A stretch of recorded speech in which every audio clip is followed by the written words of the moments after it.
Hi! In front of me is Honor 20e, and today I would like to show you how you can set up app lock on this smartphone. Firstly, open Settings, scroll down and choose Security and Privacy. Now you need to click on app lock over here and select Enable. Then select one of those login methods. I will go with custom PIN just to show you, but you can also click on lock screen password and use the same one for your device and apps. So when I click on custom PIN, I have to enter it and repeat it. Then answer this security question here or click on it. Tap on one of those or select custom question and create your own. I will go with favorite show.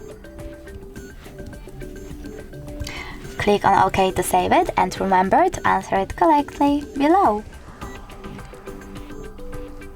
Tap on Finish. And now you can finally click on the switchers next to apps that you wish to lock. I will go with App Gallery, so now when I tap on the switcher next to it, click Home button and try to access this app, I can see that my PIN is now required. Thanks so much for watching. If you enjoyed this video, don't forget to leave a like, comment and definitely subscribe. Bye!